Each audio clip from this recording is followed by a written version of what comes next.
Jeg hedder Henrik Bøhlund fra IBES, og vil egentlig bare lige sige goddag og velkommen. Det vi skal tale om i dag, det er simuleringsdrevet design, eller som nogen kalder ModSim, forkortelse for modellering og simulering. Og som navnet antyder, så er simuleringsdrevet design en disciplin, hvor man kombinerer design og simulering i et integreret loop for at fremme simuleringen under design og ikke blot efter design. Martin Sørensen her vil være den, der tager igennem til agendaen i dag. Så Martin, ordet er dit. Tak. I dag skal vi snakke om et af de nyeste buzzwords fra Dassaults side, ModSim. Og jeg vil prøve sådan at se, om jeg ikke kan tage det lidt ned og forklare, hvad det er, det handler om. Det er lidt uvant for mig, det her forstået på den måde, der kommer ikke rigtig noget live demo. Jeg har snedet lidt ind, men det er mere sådan på et overordnet niveau. Så det må I leve med. Det vi skal igennem, det er, at jeg vil prøve lige at give mit bud på, hvad det her ModSim det handler om. Og så vil jeg stille og roligt tage det over mod det software, specialsoftware, som 3D Experience platformen tilbyder i forhold til at simulere. Jeg vil snakke lidt om, hvilke kompetencer der er i jeres virksomheder og sådan noget, hvordan man skal håndtere det i forhold til, simuleringsdrevet design. Og så det fine ord demokratisering, hvor man kan få flere til at lave analyserne, og til sidst snakke om, hvordan det er, at 3D Experience platformen er rigtig god til at håndtere den slags ting. Der findes jo den her klassiske opdeling, som stadigvæk findes i nogle virksomheder, hvor man har design i designafdelingen og simulering i simuleringsafdelingen, meget siloopdelt, så der ikke bliver forstyrret fra den ene side til den anden side. Og det foregår så meget på den her måde, hvor at man som designer gør sit design færdigt, og så kaster man designet over hegnet over til simuleringseksperten, og så kan de så, regne på det, og så kan man jo se, om skidtet holder. Og det skal vi jo gerne have lavet om på, så alle sidder i samme lokale og arbejder sammen og frem mod det rigtige resultat. Og sådan lige på en tidslinje, så kan det jo se sådan her ud, hvis det var i gamle dage, eller et eller andet i den stil, hvor at man laver alt designet, så har man til slut, når man er færdig med designet, en simulering, og så sætter man det i produktionen, og simuleringen viser, at det holder. Men problemet er jo lidt, hvis simuleringen viser, at det ikke holder, så er man jo allerede ret tæt på deadline, og det er svært at lave så meget om i designet, man har ikke tiden, og man er ret fastlåst i de løsninger, man har lavet, så det kan være, at de små justeringer, man kan lave, ikke kan gøre, at man egentlig kan klare de belastninger, der er. Og det er jo problemstillingen. Og så er det jo, man skal prøve at se, om man ikke kan gøre det på en lidt anden måde, hvor man tager fat i det her med at simulere på tingene meget tidligere. Og det er jo meget fint illustreret her med nogle pile, der er designfase. Man laver et koncept for eksempel, og så regner man på det. Og mens der nu bliver regnet på det, så kan man jo designe videre, og så kan det køre sådan slag i slag. Og hvis man så får klaret nogle af spørgsmålene af, nogle af koncepterne af fra starten, så kan man måske være mere heldig med, at det man kommer ud med herhenne i slutningen, er noget, man kan bruge til noget. Og en af de ting, der nok, det ved jeg ikke, kan overraske nogen, eller i hvert fald er en del af det her med, når man arbejder mere simuleringsdrevet, det er, at det er jo ikke sådan, at man kommer til at bruge mindre tid her i designfasen. Alt i alt. Man bruger nok mere tid, når man gør det på den her måde. Til gengæld har man fået undersøgt flere koncepter, og man har nok også en større sikkerhed for, at lortet holder, som man siger, når man smider det ud i produktionen. Det var kort mit take. Lad os lige prøve at høre, hvad det er, der så selv sætter på af ord omkring det her ModSim.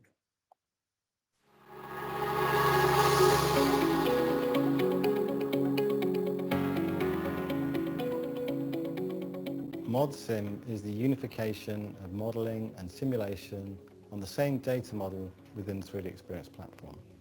If you think of a simulation, it's just another representation of the model. And due to that, if you change the model, the simulations can be updated automatically.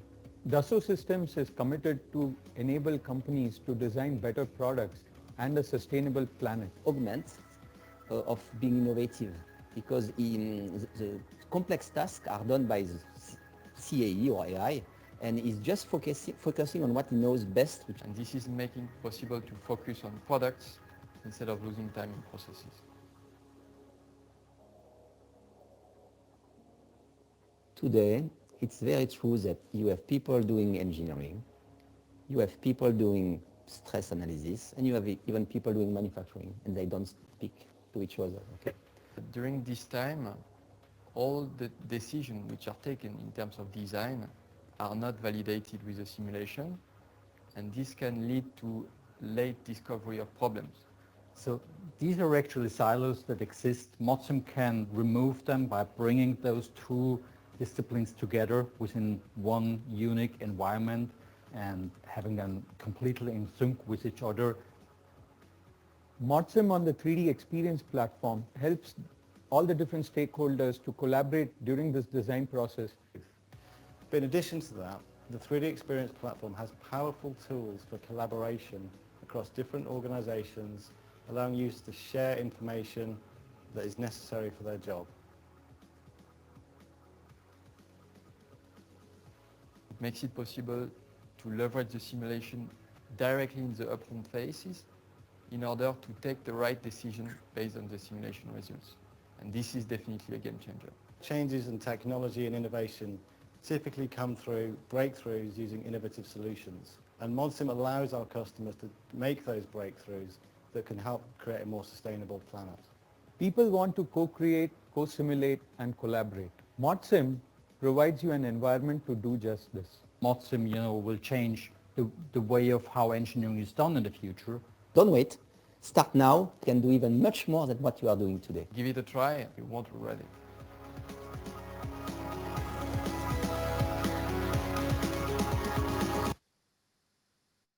Det er nok med det, Dassault. Lad os prøve at snakke lidt om, hvad det er for nogle specialsoftware, Dassault har til det her med at klare analyser. Det er jo et af de store simuleringsværktøjer. Det hed tidligere Abacus, og det er nu blevet til, i 3D Experience platformen er det Simulia, men det er de samme kerner, der kører inde bagved. Der er værktøjer, der dækker fra almindelige statiske beregninger over dynamisk, over multibody simulering over til CFD osv., og det dækker fra implicite over til eksplicite analyser. Så der er en del at tage fat i. Og her er et billede af nogle af de roller. Det er så kun de mekaniske, der er her, men en del af de mange roller, der er tilgængelige inde i 3D Experience platformen. Og fælles for dem, så er det jo, at deres interface er ensartet og simpelt. Det er faktisk det, I ser her. Og hvad skal man sige, det er det samme, som man også ser i selve modelleringsprogrammet. Og alle de her applikationer er også støttet af sådan en assistent, I kan se ud til højre, der ligesom guider en igennem, hvordan det er, skal sætte op. Så det er et værktøj, der er okay til at hjælpe til den her demokratisering, vi skal snakke om lidt senere. Og så har jeg delt softwaren op i to stykker her, bare sådan. Den ene, det er regn og få et resultat, og det andet, det er optimering til at få det design, man skal bruge. Og hvordan skal det så forstås? Jamen, regn og få et resultat, det er, man laver noget design, og så sætter man en simulering op, regner på det, får et resultat, og det giver så grundlag for, hvilke ændringer man skal lave i designet i næste beregningsloop. Hvorimod den måde, vi har til højre, der har jeg taget to muligheder, topologioptimering eller parameteroptimering. Topologioptimering, og det kan være både inden for flow, altså CFD, og det kan være inden for normal mekanisk, eller ikke normal, inden for mekanisk beregninger. Og det foregår på den måde, at man giver ligesom et råderum, hvor man giver simuleringsværktøjet lov til at sætte materiale ind. Man sætter belastninger og laster på, og man kan gøre det med flere load cases, så man har forskellige scenarier, man kigger igennem. Og så ud fra de kriterier, man sætter op, vægt, stivhed, eller hvad man nu kan finde ud af, så genererer systemet et eller andet form for design, som løser det mest optimalt. Og en anden mulighed, det er en parameteroptimering, hvor man laver en parametrisk model, som man plejer fra CAD, og sætter nogle parametre på og giver simuleringen lov til at ændre på de her parametre. Og på den måde kan man så også komme frem til et design, som på bedst mulig vis lever op til nogle kriterier, man sætter op. Og det var så lidt om softwarene. Lad os komme videre over til at prøve at kigge på kompetencerne. Jeg har ikke kunnet finde nogle billeder, så hvis I nu lukker øjnene og så selv sætter nogle billeder ind. Til venstre, der har vi sådan en klassisk designer eller konstruktør, og til højre, der har vi sådan en simuleringsekspert. Og jeg har efterhånden fået fjernet mit billede af, at det er til højre over ved simuleringseksperten, at man er utrolig uddannet, og til venstre man ikke er så uddannet. Det er meget uddannet begge steder efterhånden, men det er mere specialiseret til højre. Og jeg tror også, de fleste virksomheder har det sådan, at der er nogle flere af dem til venstre, end der er dem til højre. Så det man jo gerne skal i en virksomhed, især hvis man vil lave sit design simuleringsdrevet, det er, at man skal finde ud af en eller anden måde, hvor man bruger ressourcerne til højre på en bedre måde, så de ikke bliver en flaskehals i den designproces, man har gang i. Og det er jo her, vi har det her fine ord, der hedder demokratisering. Og med andre ord kan man sige, at det egentlig er de her simuleringseksperter, der skal sætte rammen for, hvordan der skal laves simuleringer i den specifikke virksomhed for de produkter, der skal fremstilles. Og i forbindelse med 3D Experience, der er der nogle forskellige måder, man kan gøre det på. Den første, og jeg har faktisk en demo på det der lidt senere, som jeg viser lidt længere hen. Der får I noget ægte at se. Men det der egentlig er tankegangen her, det er, at man laver sit design. Mit design her er ret simpelt. Så sætter simuleringseksperten beregningen op, kører beregningen første gang, og herefter slippes designeren så løs. Så man kan lave designændringer i en ny version, man kan udskifte til den nyere version, og så kan man trykke på genkør, og så genkøre den beregningerne. Og da det hele kører i det samme værktøj, i den samme platform, jamen, så sker den udskiftning rimelig smertefrit. Hvis man nu gør det rigtig meget, så kan man jo prøve at se, om man kan finde et antal specifikke beregninger, som er dem, der bliver kørt oftest, og så kan man lave dem om til templates. Det, der ses nederst, det er et værktøj til at lave templates, skabeloner til at køre ud fra. Det er skridtet videre end det første eksempel, men er egentlig den samme tilgang. Her der kan man bare bestemme, hvad er det for nogle skabeloner, som man tager udgangspunkt i, når man laver simuleringerne. Så at man stadigvæk får den rette, hvad skal man sige, opsætning hver gang. Tredje løsning, det er, at den der lille assistentboks, der ser til højre, rammet ind med en tynd rød streg, den kan man faktisk lave opsætning til. Det er ikke så lige til som at lave den der skabelon, men man kan lave sine egne opsætninger, således at man bliver guidet igennem de simuleringer, man skal lave i den specifikke virksomhed. Det er ikke sådan, at det så er fastlåst, hvordan man skal lave beregning, men man kan for eksempel tage stilling til, hvad for nogle rammebetingelser er der muligt at sætte på, hvad for nogle kræfter er der mulighed for at sætte på, hvordan skal startkonditionerne til ens beregninger være og sådan noget. Man kan give nogle valgmuligheder, mens det stadigvæk er muligt at lave en rimelig åben simulering fra designernes side. Og den sidste, det er, hvis man nu arbejder i forskellige, områder, multiphysics, jamen så kan man sætte sådan nogle procesflows op for, hvad det er, man skal beregne. Endnu en rolle, man kan sætte op her. Og så er det, vi snakker lidt om housekeeping, og lige om lidt demotid. Det her billede, det er egentlig, sådan som jeg har forstået det en gang imellem, er med, at der står en eller anden designer og tænker, jeg havde et design for et halvt år siden, havde fået regnet på det, og simuleringseksperten er i gang med at regne på ikke bare det næste, men det næste, så vedkommende skal jo ind og kigge, og det er måske ikke altid simpelt at finde ud af, om der så er blevet regnet. Og der har vi en platform, 3D Experience, hvor tingene kører. Altså det er de samme objekter, man regner på og arbejder på. Så vi har også styr på, hvad for nogle versioner, der ligger. Der er øverst billedet til højre, der er en række versioner af den her part. Og for hver af de her versioner kan man så se, er der blevet regnet på den, og hvad var resultaterne osv. Det er det samme interface, uanset om man laver beregning, eller man laver CAD-design. Så der er ikke noget, der skiller sig ud der. Plus det er de samme objekter, man håndterer. Så det er jo egentlig den store fordel ved at køre i samme platform, og det der gør simuleringsdrevet, design rigtig effektivt her, det er, at det er ikke sådan, at for at når jeg har lavet med design, og så skal jeg regne på det, så skal jeg lige eksportere et eller andet. Det kører direkte på de samme modeller. Derfor vil det også være sådan, laver man en designændring, jamen, så er det ret hurtigt at få kørt, beregningen igen. Og så kan man da vise resultaterne ude på et websted, eller i en browser, så man ikke behøver at have tunge klienter for at kunne analysere, om de beregninger, der er lavet, de er gode nok, eller resultaterne er gode nok. Lad os lige prøve at skifte over til noget live demo. Så lige et øjeblik. Jeg har her 3D Experience, og jeg har regnet på den der bjælke herover, og den beregning er her, og den kan jeg lige prøve at åbne.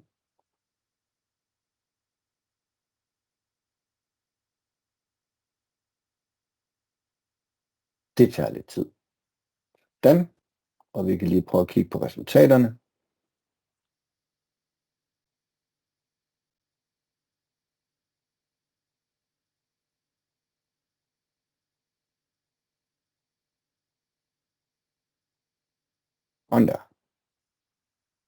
Og der er spændinger i den bjælke, den er belastet med en kraft herude, og den er holdt fast inde i enden. Det er ikke så kompliceret, det jeg laver i mit lille firma her. Og der er 14 megapascal Newton per kvadratmeter, så der er rigeligt at give af. Så vi kan godt lave nogle designændringer. Så det har jeg tænkt mig at gøre, men jeg har ikke tænkt mig bare lige at gå ind og rette. Jeg vil gerne lave en ny version, så jeg er sikker på, at jeg har styr på, hvordan rækkefølgen sker i det. Så jeg lukker lige min beregning. Så går jeg over og finder min part, og jeg laver en ny version af den. Det her det er version A1, og når jeg klikker på OK her,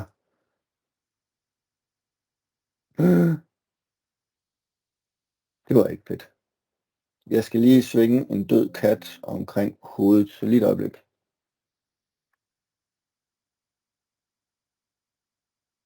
Så det er jo faren ved at lave live demo.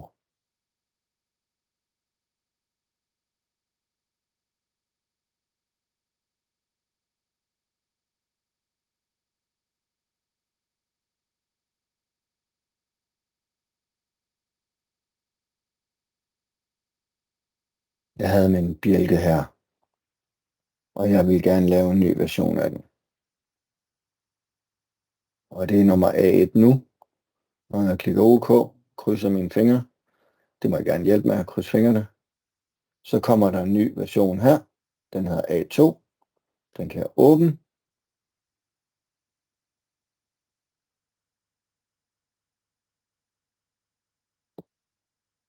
Så kan jeg lave nogle designændringer. Det kunne være sådan et hul. Vi kan godt putte huller ind ovenpå den. Så jeg vil gerne putte huller ind her. Et hul der, et hul der, et hul der, et hul der, og et mere deroppe. Sådan der.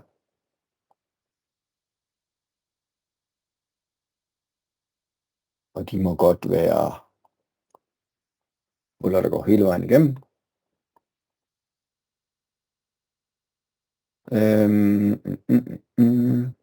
Ja. Jeg har trykket på gem, og nu er den der gemt, og så går vi lige tilbage og finder simuleringen.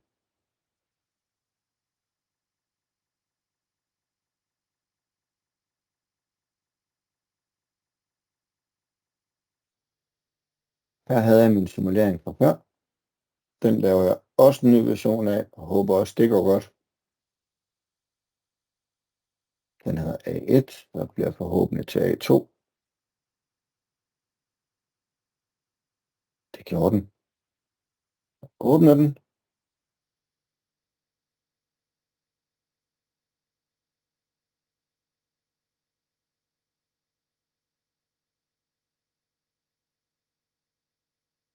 Jeg har stadigvæk den første part A1 inde heroppe.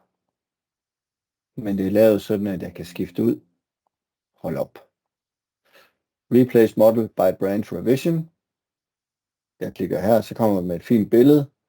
Der er demo part A1, den er gradet ud, fordi det er allerede den, jeg kører. Og så har jeg A2'eren heroppe, som er den nye, og den skifter jeg lige ud til.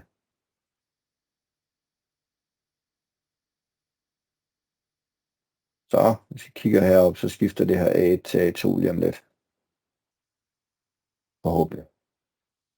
Jeg krydser fingrene.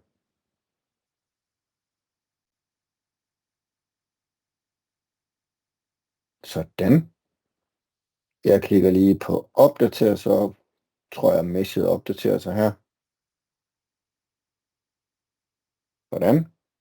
Så klikker jeg på Simulate, og siger, at den skal lige beregne igen.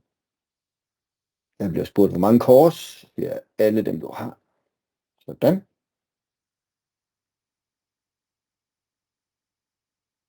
Og lige her, til jer, der måske kender CATIA lidt. Jeg har ikke lavet nogen publikationer. Jeg har ikke bundet tingene smart op. Så, hvad skal man sige, den er lidt finfølgende, den her model. Og det kan man selvfølgelig bygge op, så det bliver ekstremt robust. Så man kan lave den her udskiftning, hvor det ikke kun er revisionerne, man skifter, men også det sted at skifte en part ud til en anden part. Se der, 26 megapascal. Så fik jeg udløbet materialet lidt bedre. Sådan. Slut på live demo. Jeg skal lige komme tilbage til den her. Der, se hvad vi skal videre til. Jamen som sagt, det er jo et PLM-system. Så man kan jo styre, hvem der arbejder på hvad. Man kan jo styre, at designet sker i en spand, og beregningen sker i en anden spand, og man kan sikre, at man laver et eller andet release-proces, når man er færdig med et design. Ikke stor release-proces, men i hvert fald laver en baseline, så man hele tiden kører en ny version, når man laver en ny beregning, så man kan følge, hvad det er for et flow, man har været igennem. Det giver en god historik på, at man har lavet det her. Det er godt, hvis man skal tilbage, eller et eller andet den stil i processen. Lige til at slutte med, så har vi den 20 fra PLM-manageren over fra Novo Nordisk. De bruger det her ret godt. Så lad os lige høre ham, inden vi er over det. Jeg hedder Thor Andersen, og jeg er PLM-manager i Novo Nordisk Devices, hvor vi laver Novo pinde af forskellige art. Det handler om Novos rejse i en forandringsproces, som gør os i stand til at kombinere design og simulering på højt niveau. Vi gik fra en arbejde med et designværktøj, Creo, og så derfra at komme over i simuleringsværktøjet, som var Abacus, hvor man havde to forskellige systemer. Man kunne ikke integrere den arbejdsproces, men det er det, vi kan med 3DX nu, fordi vores design og vores simulering ligger i samme værktøj, og vi kan lave en struktur, så det er nemt at lave de design-iterationer, vi har brug for. Hovedbudskaberne er, at man skal ture at kigge på sin situation, og så lave systemskiftet om nødvendigt, hvis man kan se, at det er det, der skal til for at give resultater på udviklingstid, eller kvalitet, eller omkostninger eller lignende. På bundlinjen giver det jo rigtig mange fordele i forhold til tid og kvalitet, og at undgå fejl, og opdage fejl tidligt nok, til man kan rette dem, mens det er billigt.